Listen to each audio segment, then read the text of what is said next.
শিবলিঙ্গ নিয়ে বলে এটা দেখো তো চৈতন্য চরিতামৃতের মধ্যে আছে বলে তো।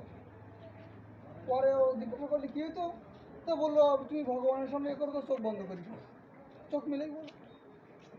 হ্যাঁ, ভগবানের সাথে চোখ বন্ধ করে থাকলে ভগবানের সামনে রাখার দরকার নেই। তার কথার উত্তর দেওয়ার ক্ষমতা কাশীর পণ্ডিতেরও ছিল না। কাশীর এক পণ্ডিতের সাথে বিশাল বিতণ্ডা হয়েছিল, হয়নি। এবার হলো এইভাবে প্রতিবাদ জানাতে সবসময় প্রতিবাদ করতেই থাকতো।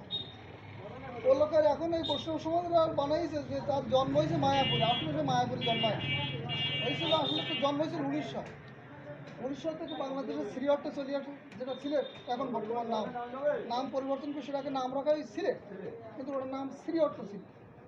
কিন্তু আপনাদের সংখ্যা যখন বেড়ে গেছে তখন আপনারা নাম পাল্টাই আপনাদের নাম ওনার মতো বানাইছে। হ্যাঁ, কিন্তু আমাদের নাম ছিল শ্রীহট্ট। শ্রী রাখলেই তো রাখবো না। এবার ওখান থেকে যখন আপনাদের চাপ বেড়ে গেল তখন আমরা নিমাই পণ্ডিতে নিয়ে চলে গেলাম মায়াপুরে।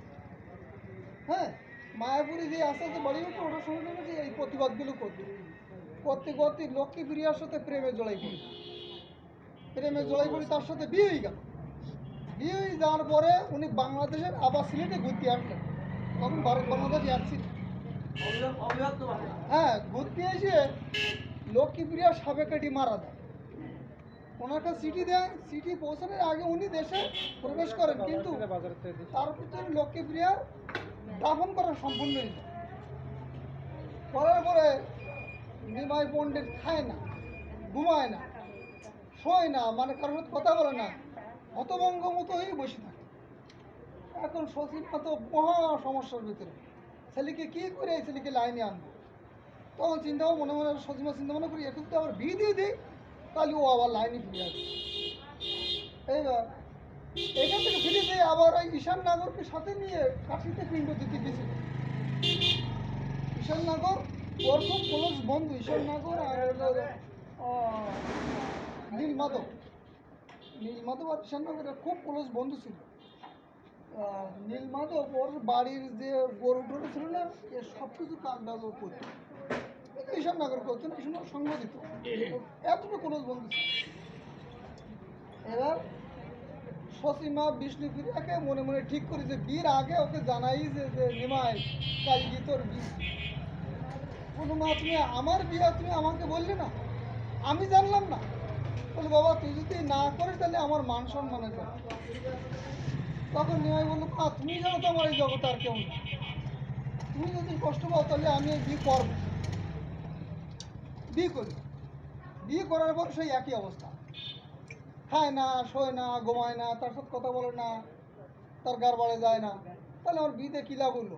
সসীমা তখন ও চিন্তা ভাবনা করতে আরেক বিপদে পড়েছে, পরে আমি নিয়ে আসি, তারপরে যদি না যেতাম আমি তো তার জবাব দেবো কি। তা ওর যে অবস্থা হয়েছে তাকে একে সন্ন্যাসী পাঠিয়েছে, আমার আর ভয় নেই, হাতে কোনো অপশন নেই।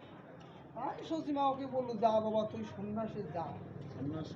এরা তো চৈতন্য চরিতামৃত বলি তো ওকে বাধ্য করি চুরি করি সন্ন্যাসে গেছে, কিন্তু ঈশান নাগর আর ওই নীলমাধব ওরা বলতেছে না, সসীমা তাকে বাধ্য করি জাতি, সে জাতি চায় না। আর কৃষ্ণদাস কবিরা লিখেছে না সে চুরি করে গেছে। এখানেও গন্ডগোল আছে না। আপনি এই দুটোর মধ্যে গ্যামজাম বাতিতে কোনটা রাইট মনে করবেন। নীলমাধব আর ঈশান নাগর তার বাল্যবন্ধু ছিল, তার সঙ্গে সাথে ছিল, তারা দুইজন বই লিখেছে, অদ্বৈত প্রকার আর আছে আপনার প্রেম বিলাস। তাহলে এই পর্যন্ত মানবেন না ওটা মানবেন। ও চৈতন্যদেব মারা যাওয়ার পরে 200 বছর পরে এসে 84 বছর বয়সে এসে লিখেছে এই বই, এটা মানবেন না ওটা মানবেন, ওর বন্ধুটাই মানবেন। এটা কি কথা, এখানে থেকে আমি এখানেই বলো কেন। এইবার ও লোক এই করার পরে তখন ফুল ধার্মিকই গেল।